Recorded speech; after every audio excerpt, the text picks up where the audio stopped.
नमस्कार विद्यार्थी मित्रांनो, आपण नुकतेच इयत्ता 11वीमधून इयत्ता 12वीमध्ये प्रविष्ट झालेले आहात. आपण सर्व विद्यार्थी अतिशय चांगल्या गुणांनी उत्तीर्ण झाल्याबद्दल आपणा सर्वांचं मी प्राध्यापक विजय पाटील मनपूर्वक हार्दिक अभिनंदन करतो. विद्यार्थी मित्रांनो, आपण इयत्ता 11वीमध्ये मानसशास्त्र या विषयाची तोंडओळख त्या ठिकाणी करून घेतलेली आहे. 11वीमध्ये हा विषय तुम्हाला नवीनच विषय होता. त्याच्या आधी तुम्ही मानसशास्त्र या विषयाचं कधीच अध्ययन किंवा अभ्यास त्या ठिकाणी केलेला नव्हता. नवीनच विषय तुम्हाला त्या ठिकाणी शिकायला मिळाला. म्हणून मानसशास्त्रामध्ये कशाचा अभ्यास केला जातो, मानसशास्त्र हे शास्त्र आहे काय, शास्त्राचे काय निकष असतात, याची सविस्तर माहिती आपण इयत्ता 11वीमध्ये घेतलेली आहे. तर आज आपण या ठिकाणी इयत्ता 12वी मध्ये तुम्हाला किती प्रकरणांचा अभ्यास करायचा आहे, तुम्हाला अभ्यासक्रमामध्ये किती प्रकरणं आहेत, कोणतं प्रकरण किती मार्कांसाठी आहे, याची सविस्तर माहिती या इंट्रोडक्टरी लेक्चरच्या माध्यमातून मी आज तुम्हाला या ठिकाणी देणार आहे. विद्यार्थी मित्रांनो, सगळ्यात महत्त्वाची आणि पहिली सूचना मी तुम्हाला या ठिकाणी सांगतो, ती म्हणजे आपण सगळ्या विद्यार्थ्यांनी, ज्यांचा मानसशास्त्र विषय आहे अशा सगळ्या विद्यार्थ्यांनी सर्वात आधी टेक्स्टबुक जे बोर्डाचं आहे ते विकत घेऊन घ्यायचं आहे. तुमचं पाठ्यपुस्तक मानसशास्त्राचं प्रत्येकाने विकत घ्यायचं आहे. आणि जेव्हा मी आता उद्या परवा आपण हे पहिल्या प्रकरणाला शिकवण्याला मी सुरुवात करेल, तेव्हा किमान तुमचं 1 किंवा 2 वेळेस ते प्रकरण तुमचं वाचून झालं पाहिजे. आधी तुम्ही वाचून घ्यायचं, नंतर मी शिकवेल तुम्हाला. जर का तुम्ही आधी वाचून घेतलेलं असेल तर संकल्पना समजायला तुम्हाला त्या ठिकाणी खूप सोपं जाईल. हा सायन्स विषय आहे विद्यार्थी मित्रांनो, सायन्समध्ये मोडला जातो मानसशास्त्र, आणि म्हणून त्याच्या संकल्पना समजणं फार गरजेचं असतात. एकदा तुमच्या संकल्पना सगळ्या क्लिअर झाल्या तर निश्चितपणाने तुम्हाला त्या ठिकाणी हा विषय समजायला अतिशय सोपा जातो आणि अतिशय स्कोरिंग असा विषय आहे. या विषयामध्ये आपल्याकडच्या अनेक विद्यार्थ्यांना बोर्डामध्ये 90च्या वरती मार्क्स मिळालेले आहेत. एक तर 95 मार्क्स मिळून बोर्डामध्ये पहिला आपला विद्यार्थी मानसशास्त्र विषयामध्ये आलेला आहे. इतका स्कोर आपल्याला या विषयामध्ये त्या ठिकाणी मिळत असतो. तर विद्यार्थी मित्रांनो, तुमच्या स्क्रीनवर तुम्हाला दिसतं आहे, ह्या 12वीच्या मानसशास्त्राच्या पुस्तकामध्ये संपूर्ण वर्षभरामध्ये तुम्हाला 8 प्रकरणांचा त्या ठिकाणी अभ्यास करायचा आहे. म्हणजेच मानसशास्त्र या विषयासाठी जे तुम्हाला सिलेबस आहे त्यामध्ये एकूण 8 प्रकरणं आहेत. मग ह्या 8 प्रकरणांची मी आज तुम्हाला थोडक्यात त्या ठिकाणी ओळख करून देणार आहे की प्रत्येक प्रकरण बोर्डासाठी किती गुणांना त्या प्रकरणाला वेटेज आहे, त्याच्यावर किती गुणांचे प्रश्न विचारले जातात, विकल्पासह किती गुणांना ते प्रकरण आहे आणि कंपल्सरी त्या प्रकरणावर किती गुणांचे प्रश्न सोडवायचे असतात, याची माहिती आपण आज या ठिकाणी घेणार आहोत. तर विद्यार्थी मित्रांनो, आता आपण वळूया प्रकरण क्रमांक 1 कडे. बघा, आता तुम्हाला माहितीच आहे, तुम्ही 10वीची याच्या आधी बोर्डाची परीक्षा दिलेली आहे. बोर्डाची परीक्षा देत असताना आपल्याला पूर्ण सिलेबस त्या ठिकाणी अभ्यासक्रमासाठी असतो. म्हणजे प्रकरण क्रमांक पहिल्यापासून तर प्रकरण क्रमांक शेवटच्यापर्यंत सगळ्या प्रकरणांचा आपल्याला त्या ठिकाणी अभ्यास करावा लागतो, कारण सगळ्याच प्रकरणांवर बोर्डामध्ये प्रश्न विचारले जातात. म्हणून पूर्ण सिलेबसचा अभ्यास त्या ठिकाणी आपल्याला बोर्डासाठी करायचा असतो. तर मानसशास्त्र या विषयासाठी आपल्याला एकूण 8 प्रकरणं आहेत सिलेबसमध्ये अभ्यासक्रमासाठी. ह्या 8 प्रकरणांवर तुम्हाला 80 गुणांची प्रश्नपत्रिका सोडवायची असते. विकल्पासह मानसशास्त्राची 12वीची जी बोर्डाची प्रश्नपत्रिका असते ती एकूण 113 गुणांची असते मित्रांनो. किती गुणांची? 113 गुणांची असते. पैकी 80 गुणांची प्रश्नपत्रिका तुम्हाला त्या ठिकाणी सोडवायची असते. मग आता आपण या ठिकाणी आपल्याला जे काही 8 प्रकरणं संपूर्ण वर्षभरामध्ये अभ्यासावायची आहेत, त्या प्रकरणांची नावं काय आहेत, त्याच्यामध्ये आपण कशाचा अभ्यास करणार आहोत, कोणकोणत्या गोष्टींचा अभ्यास करणार आहोत आणि कोणतं प्रकरण किती गुणांसाठी आहे, याची माहिती आपण आता थोडक्यात या इंट्रोडक्टरी लेक्चरच्या माध्यमातून घेणार आहोत. बघा विद्यार्थी मित्रांनो, पहिल्या प्रकरणाचं नाव आहे मानसशास्त्र एक विज्ञान शाखा. बघा, म्हणजेच मानसशास्त्र ही विज्ञानाची शाखा कशी आहे याची ओळख आपण 11वीमध्ये करून घेतलेली आहे. मानसशास्त्र हे शास्त्र आहे काय, शास्त्र कशाला म्हणतात, एखाद्या विषयाला शास्त्रीय दर्जा जर का प्राप्त करावायचा असेल तर तो शास्त्रीय दर्जा प्राप्त करण्यासाठी जे काही निकष असतात ते निकषांची पूर्तता मानसशास्त्र विषय करतो का, याची संपूर्ण माहिती आपण इयत्ता 11वीमध्ये शिकलेला आहात. आणि म्हणूनच मानसशास्त्राला शास्त्र असं त्या ठिकाणी संबोधलं जातं. तर हे जे काही प्रकरण आहे मानसशास्त्र एक विज्ञान शाखा, ह्या प्रकरणावर तुम्हाला बोर्डमध्ये एकूण 14 गुणांचे प्रश्न विचारले जातील विकल्पासह, आणि कंपल्सरी 10 गुणांचे प्रश्न तुम्हाला या प्रकरणावरचे बोर्डाच्या प्रश्नपत्रिकेमध्ये उत्तरपत्रिकेमध्ये सोडवायचे असतात. आलं लक्षात? या प्रकरणामध्ये तुम्ही कशाचा अभ्यास करणार आहात, तर मानसशास्त्र एक विज्ञान शाखा या प्रकरणामध्ये आपण विज्ञान म्हणून मानसशास्त्राचा जो काही इतिहास आहे त्याची माहिती आपण या ठिकाणी घेणार आहोत.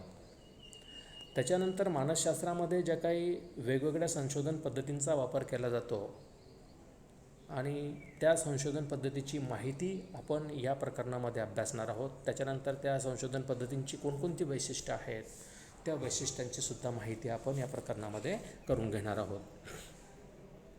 त्याच्यानंतर मानसशास्त्र हे एक विज्ञान म्हणून प्रस्थापित करण्यात येणारी जी काही आव्हानं आहेत त्या आव्हानं देखील आपण या प्रकरणामध्ये समजून घेणार आहोत. नंतर प्रकरण क्रमांक 2कडे वळूया. प्रकरण क्रमांक 2चं नाव आहे बुद्धिमत्ता, ज्याला इंटेलिजन्स असं म्हणतात. अतिशय महत्त्वाचं हे प्रकरण आहे. हे प्रकरण बोर्डाच्या प्रश्नपत्रिकेमध्ये ह्या प्रकरणावर विकल्पासह एकूण 17 गुणांचे प्रश्न विचारले जातात. पैकी 12 गुणांचे प्रश्न तुम्हाला त्या ठिकाणी सोडवायचे असतात. मी तुम्हाला आधीच सांगितलं की तुमची जी 12वीची मानसशास्त्राची बोर्डची प्रश्नपत्रिका असते ती एकूण 113 गुणांची असते, कारण त्याच्यामध्ये विकल्पासह प्रश्न असतात. 7 पैकी 5 सोडवा, 4 पैकी 3 सोडवा, 2 पैकी 1 सोडवा, बरोबर आहे. म्हणून प्रश्नपत्रिकाचं जे वेटेज आहे टोटल गुणांचं ते 113 गुणांचं असतं. पैकी आपल्याला 80 गुणांची प्रश्नपत्रिका सोडवायची असते. तर हे जे काही प्रकरण आहे बुद्धिमत्ता, ह्या प्रकरणांवर विकल्पासह तुम्हाला 17 गुणांचे प्रश्न त्या ठिकाणी विचारले जातात. पैकी 12 गुणांचे प्रश्न तुम्हाला सोडविणे अनिवार्य असतं. तर विद्यार्थी मित्रांनो, बोर्डाच्या मानसशास्त्राच्या प्रश्नपत्रिकेमध्ये एकूण 7 प्रश्न असतात. प्रश्नांची संख्या 7 आहे, 1 ते 7. आणि जो सगळ्यात शेवटचा प्रश्न असतो, प्रश्न क्रमांक 7, तो दीर्घोत्तरी प्रश्न असतो, ज्याला आपण ब्रॉड क्वेश्चन असं म्हणतो. 10 मार्कांसाठी एक प्रश्न त्या ठिकाणी तुम्हाला लिहायचा असतो. एकच ब्रॉड क्वेश्चन संपूर्ण प्रश्नपत्रिकेमध्ये तुम्हाला सोडवायचा असतो. प्रश्नपत्रिकेमध्ये 2 ब्रॉड क्वेश्चन दिलेले असतात, मात्र आपल्याला दोघांपैकी कोणता तरी एक प्रश्न त्या ठिकाणी सोडवायचा असतो. आणि हे जे काही प्रकरण क्रमांक 2 आहे बुद्धिमत्ता, याचं हे सगळ्यात मोठं वैशिष्ट्य असं आहे की त्या बोर्डाच्या प्रश्नपत्रिकेमध्ये जो ब्रॉड क्वेश्चन तुम्हाला विचारला जातो प्रश्न क्रमांक 7मध्ये, त्याच्यातला त्या 2 पैकी एक प्रश्न हा बुद्धिमत्ता ह्या प्रकरण क्रमांक 2 वरचाच असतो. हे तुम्ही लक्षात ठेवायचं आहे. तुम्हाला सिलेबससाठी एकूण 8 प्रकरणं आहेत, परंतु बोर्डाच्या प्रश्नपत्रिकेमध्ये जो एकच ब्रॉड क्वेश्चन तुम्हाला लिहायचा असतो तिथे विचारलेले असतात 2 पैकी कोणताही एक सोडवायचा असतो. तर त्याच्यातला एक प्रश्न हा बुद्धिमत्ता ह्याच प्रकरणावरचा असतो. या प्रकरणामध्ये तुम्ही काय काय शिकणार आहात, तर बुद्धिमत्ता विषयक जे काही विविध दृष्टिकोन आहेत त्या दृष्टिकोनांचा आपण अभ्यास या ठिकाणी करणार आहोत, त्याचं वर्णन करणार आहोत. त्याच्यानंतर बुद्धिमापनाचा इतिहास काय आहे ते प्रात्यक्षिकाच्या माध्यमातून आपण समजून घेणार आहोत. त्याच्यानंतर ज्या काही वेगवेगळ्या प्रकारच्या बुद्धिमापन चाचण्या आहेत त्या बुद्धिमापन चाचण्यांचं कोणकोणत्या प्रकारामध्ये त्या ठिकाणी वर्गीकरण केलं जातं, त्या बुद्धिमापन चाचण्यांचे फायदे काय आहेत, त्या बुद्धिमापन चाचण्या कोणकोणत्या क्षेत्रामध्ये त्या ठिकाणी त्याचा उपयोग केला जातो, याची हितंभूत माहिती आपण ह्या प्रकरण क्रमांक 2 बुद्धिमत्तेमध्ये शिकणार आहोत. ठीक आहे. या प्रकरणाचं वैशिष्ट्य तुम्हाला समजलं की याच्यावर बोर्डाच्या प्रश्नपत्रिकेमध्ये जो सगळ्यात शेवटचा प्रश्न असतो, दीर्घोत्तरी प्रश्न 10 गुणांसाठी विचारला जातो, तर ह्या बुद्धिमत्ता प्रकरणावर एक ब्रॉड क्वेश्चन तुम्हाला बोर्डाच्या प्रश्नपत्रिकेमध्ये हमखास विचारला जातो. आता वळूया आपण प्रकरण क्रमांक 3कडे. त्याचं नाव आहे व्यक्तिमत्व, ज्याला आपण पर्सनॅलिटी असं म्हणतो. बघा, या प्रकरणाला 17 गुणांचं वेटेज आहे. म्हणजे या प्रकरणावर बोर्डाच्या प्रश्नपत्रिकेमध्ये 17 गुणांसाठीचे प्रश्न विचारले जातात. पैकी 12 गुणांचे प्रश्न तुम्हाला सोडवणे अनिवार्य असतं. याचं देखील एक प्रमुख वैशिष्ट्य असं आहे या प्रकरणाचं, की या प्रकरणावर सुद्धा तुम्हाला एक ब्रॉड क्वेश्चन त्या ठिकाणी विचारला जातो. म्हणजे बोर्डाच्या प्रश्नपत्रिकेमध्ये प्रश्न क्रमांक जो 7वा आहे, दीर्घोत्तरी प्रश्नाचा ब्रॉड क्वेश्चन, 10 गुणांसाठीचा एक प्रश्न तुम्हाला सोडवायचा असतो. तिथे 2 प्रश्न दिलेले असतात.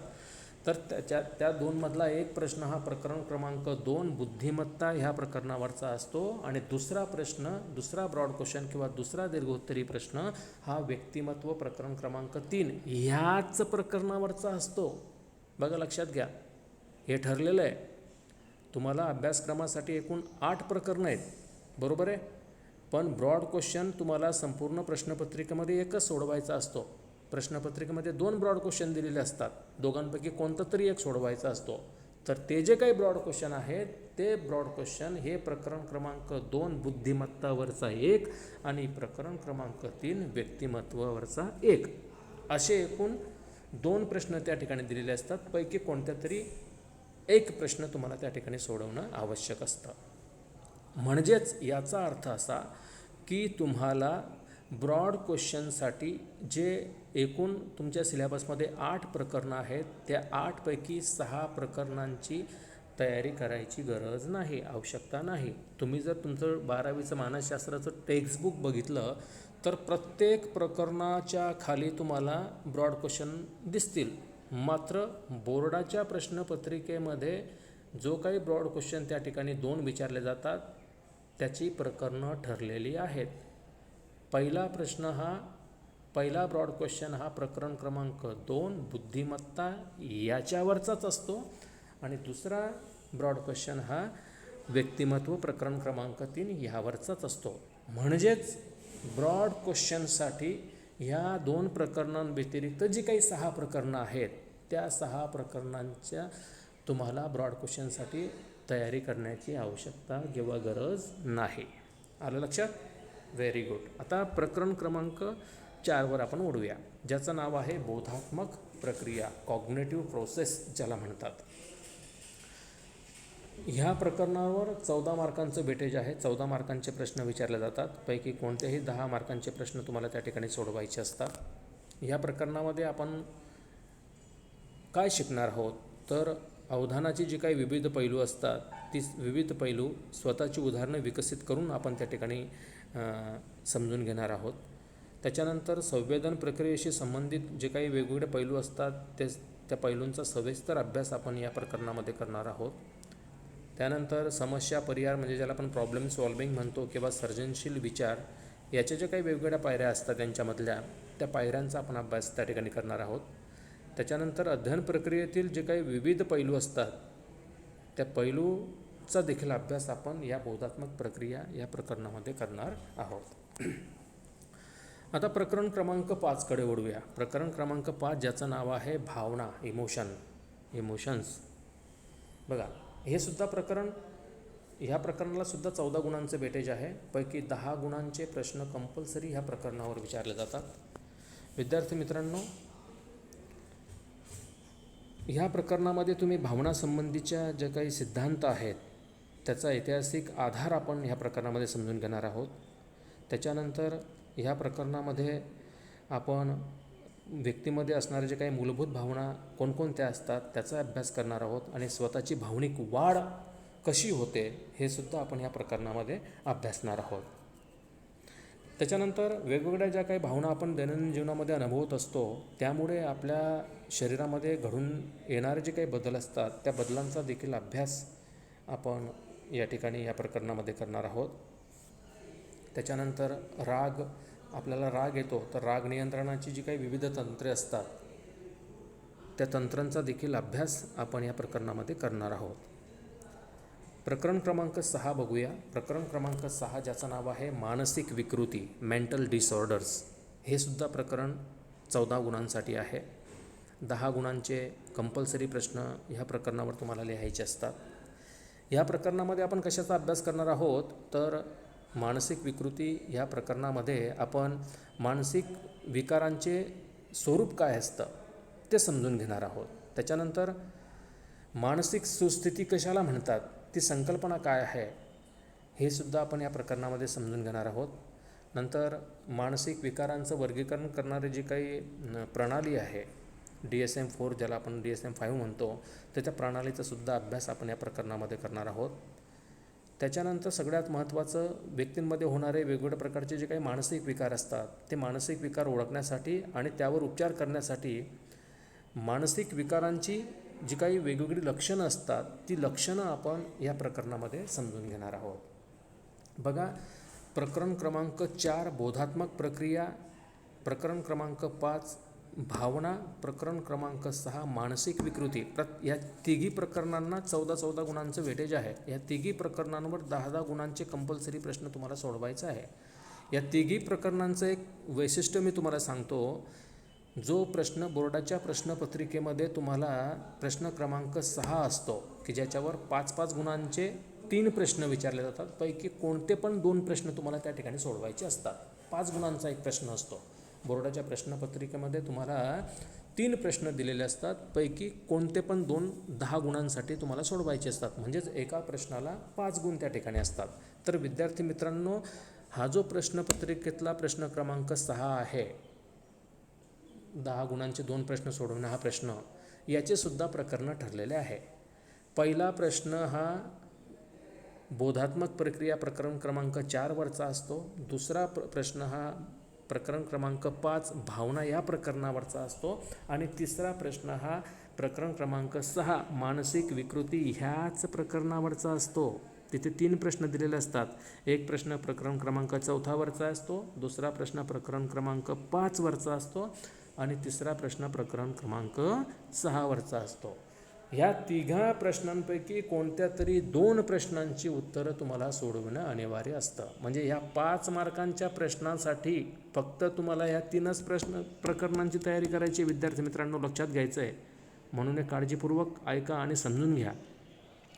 5 मार्काचे जे बोर्डाच्या प्रश्नपत्रिकेमध्ये 3 प्रश्न दिलेले असतात, पैकी कोणते पण 2 सोडवायचे असतात. प्रश्न क्रमांक 6 वरचे याच्यासाठी सुद्धा तुम्हाला प्रकरण ठरलेलं आहे. एक प्रश्न हा प्रकरण क्रमांक 4 बोधात्मक प्रक्रियेवरचा असतो, दुसरा प्रश्न हा प्रकरण क्रमांक 5 भावना या प्रकरणावरचा असतो आणि तिसरा प्रश्न हा प्रकरण क्रमांक 6 मानसिक विकृती ह्या प्रकरणावरचा असतो.